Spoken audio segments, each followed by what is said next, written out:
السلام علیکم ورحمۃ اللہ وبرکاتہ۔ میں ہوں ہومیوپیتھک ڈاکٹر محمد عقیل سیفی۔ میرا آج کا لیکچر ہے ہومیوپیتھک میڈیسن ایلوز پر۔ ایلوز کیا ہے، اس کی پہچان کیا ہے؟ اگر ایک جملے میں ایلوز کو بیان کروں تو ایک جملہ یہ ہے کہ ایلوز بڑی آنت کی سوزش اور مقد کی کمزوری کی دوا ہے۔ ایلوز کی خام حالت یا کروڈ فارم یہ ہے کہ ایلوز مصبر سے تیار کی جاتی ہے۔ مصبر یعنی کنوار گندل کا رس، کنوار گندل کے رس کو جلا کر مصبر تیار کیا جاتا ہے۔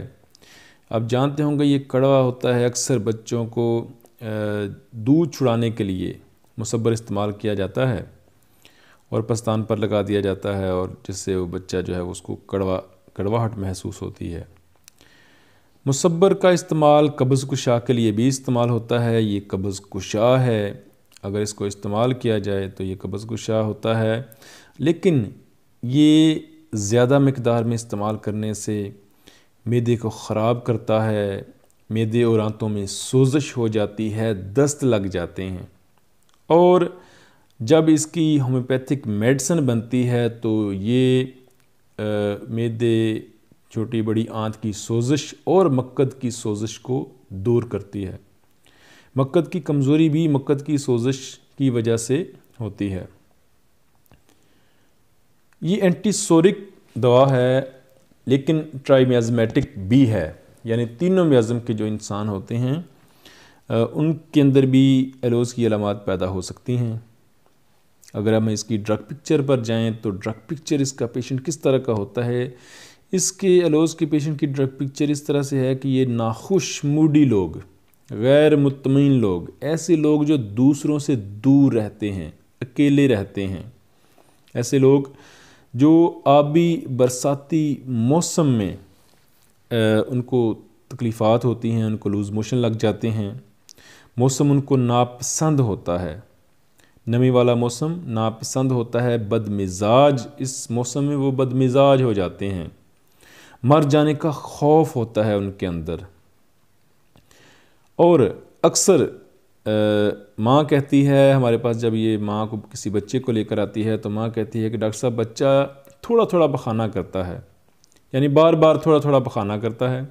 یا وہ لوگ جن کو ہم اکثر دیکھتے ہیں کہ وہ انہوں نے کھانا کھاتے ہیں اور کھانا بھی مکمل نہیں ہوتا اور وہ ٹوائلٹ کی طرف دوڑ پڑتے ہیں اور اپنی پیٹھ پیچھے ہاتھ رکھ کر ٹوائلٹ کی طرف جاتے ہیں۔ اگر ٹوائلٹ کا دروازہ بند ہو تو وہ دیوار کے ساتھ ٹیک لگا کر اور اپنی ٹانگوں کو سکیڑ کر کھڑے ہو جاتے ہیں کہ کہیں پخانہ نکل نہ جائے۔ یعنی مقد کی اس قدر کمزوری ہوتی ہے کہ جیسے ہی ان کو پخانے کی حاجت ہوتی ہے، تو جیسے ہی کھاتے ہیں پخانے کی حاجت ہو جاتی ہے، اور جیسے ہی حاجت ہوتی ہے پھر اس کو روک نہیں پاتے، ان کو ڈر ہوتا ہے کہ کہیں پخانہ نکل نہ جائے، اور بعض دفعہ کپڑوں میں نکل بھی جاتا ہے۔ اگر کسی کا اس طرح کی کنڈیشن ہوتی ہو، ہم دیکھتے ہیں اکثر اس طرح ہوتا ہے، تو وہ ایلوز کے پیشنٹ ہوتے ہیں۔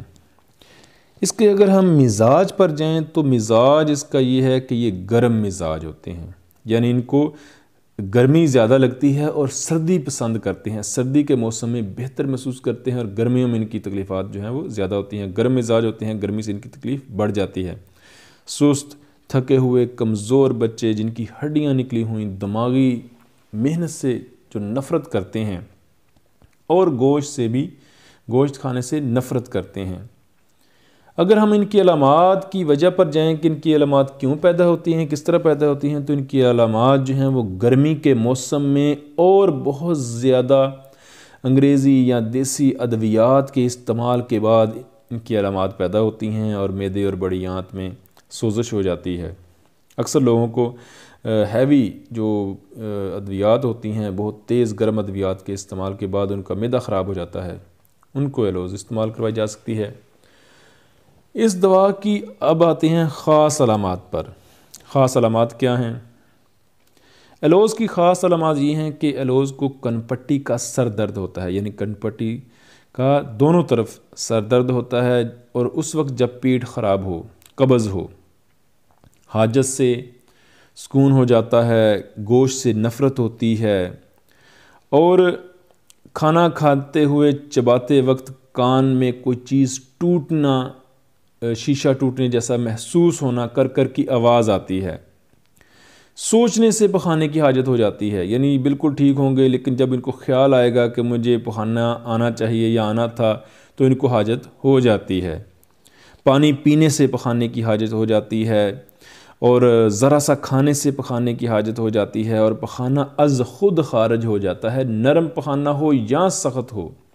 مقد میں اس قدر کمزوری ہوتی ہے کہ ہوا بھی خارج کریں گے تو پخانا خارج ہو جائے گا۔ بغیر خیال کے ایسے لوگ جن کو احساس ہی نہیں ہوتا اور چلتے پھرتے ان کا پخانا نکل جاتا ہے، وہ ایلوز کے پیشنٹ ہوتے ہیں۔ اور نمی کا احساس اور مقد وزنی محسوس ہونا، یعنی مقد میں نمی کا احساس، ایسا لگتا ہے تھوڑا سا پانی ہے اندر، نمی رس رہا ہے، جیسے اندر سے پانی باہر رس رہا ہے۔ مقد نمی نم رہتی ہے اور مقد وزنی محسوس ہوتی ہے کیونکہ سوزش ہوتی ہے اور وہ صحیح طریقے سے سکڑ نہیں پاتی۔ کھانے کے بعد گڑگڑاہٹ کے ساتھ حاجت ہونا، اور بواسیری مسے، انگور نما بواسیر بھی ہوتی ہے، اور انگور نما مسے ہوتے ہیں جو گول گول ہوتے ہیں، اور ان کو ٹھنڈا پانی ڈالنے سے ان کے اوپر سکون ملتا ہے، ورنہ درد بہت زیادہ ہوتی ہے، درد ہوتی ہے، جلن ہوتی ہے، اور ٹھنڈے پانی سے بواسیری مسوں کو سکون ملتا ہے، ورنہ ان میں بعض دفعہ زیادہ قبض ہو تو زیادہ زور لگانے سے خون بھی آ سکتا ہے۔ اور حیض، عورتوں میں اگر عورتیں ہوں تو ان کو حیض جو ہے، ڈیٹ جو ہے وہ زیادہ آتی ہے، گرمی میں اسہال زیادہ ہو جاتے ہیں، اور سردی میں جلدی بیماری آ جاتی ہے۔ گرمیوں میں اسہال لگ جاتے ہیں، سردیوں میں جلدی بیماری آ جاتی ہے، اور یہ عدلتی بدلتی اسہال اور جلدی بیماری جو ہے یہ چینج ہوتی رہتی ہے۔ اگر اس دوا کا دوسری ادویات کے ساتھ موازنہ کریں تو کالیبائک کے ساتھ اس کی علامات ملتی ہیں، سلفر کے ساتھ اس کی علامات ملتی ہیں، لیکن سلفر میں پخانا صبح ہوتا ہے اور سلفر کے ہاتھ پاؤں گرم ہوتے ہیں۔ پوڈوفائلم میں بھی پخانا کی مقدار زیادہ ہوتی ہے، پوڈوفائلم کے ساتھ بھی اس کی علامات ملتی ہیں۔ پوڈوفائلم میں بھی بدبودار پخانا ہوتا ہے اور پخانا کی مقدار زیادہ ہوتی ہے، اور ایلوز میں پخانا تھوڑی مقدار والا ہوتا ہے۔ ایلوز کی بچے کی جو ماں ہے وہ اکثر یہ کہتی ہے کہ ڈاکٹر صاحب بچہ جیسے ہی بار بار دودھ پیتا ہے اور بار بار پخانا کر دیتا ہے، یعنی بچہ تھوڑا تھوڑا پخانا بار بار کرتا ہے۔ اوپیم بھی مقد پر بڑا اچھا اثر کرتی ہے، لیکن اوپیم میں مقد کے پٹھے کام نہیں کرتے۔ ایسڈ میور میں مسے ہوتے ہیں، لیکن ایسڈ میور میں جو مسے ہوتے ہیں نیلے ہوتے ہیں، انگور نما ہوتے ہیں، لیکن ان کو گرم پانی سے سکون ملتا ہے، جبکہ ایلوز کو ٹھنڈے پانی سے سکون ملتا ہے۔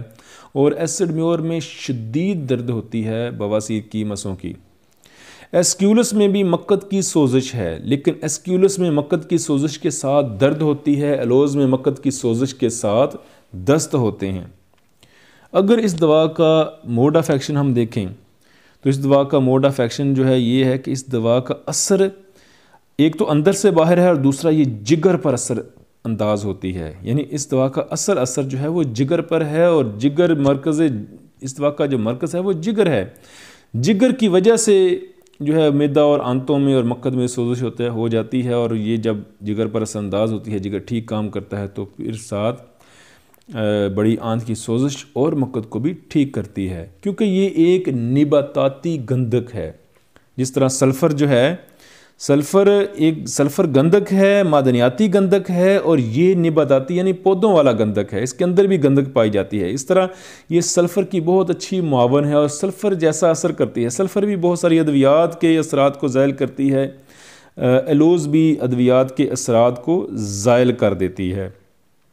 اگر اس کے میں کامیاب کیس آپ کو بیان کروں تو مقد میں نمی کا احساس ہونے کے بہت سارے کیس میں نے ٹھیک کیے ہیں۔ بچوں کے اسہال، بار بار بچے تھوڑا تھوڑا پخانا کرتے ہیں، وہ ٹھیک کیے ہیں۔ IBS کے لیے یہ دوا بہترین ہے، کئی مریض ٹھیک ہوئے ہیں۔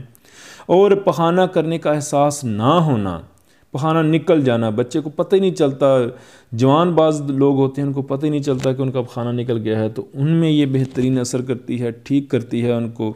اور ان کے جو مقد میں یہ مقد کا وزنی محسوس ہونا، پخانے کی حاجت جو ہے اس کو کنٹرول نہ کر پانا، اس کے بہت سارے مریضوں کو الحمدللہ ایلوز نے شفا دی۔ اور ایلوز کو میں نے اس کی پوٹنسی جو ہے وہ 30 ہے، 200 میں بھی اس کو آزمایا ہے، اور 1 m تک میں نے استعمال کیا ہے۔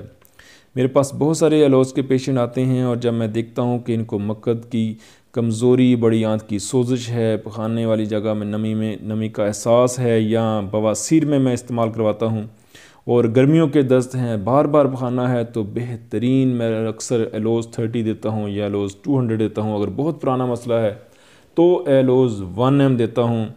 یہ دوا الحمدللہ ان کو ٹھیک کر دیتی ہے۔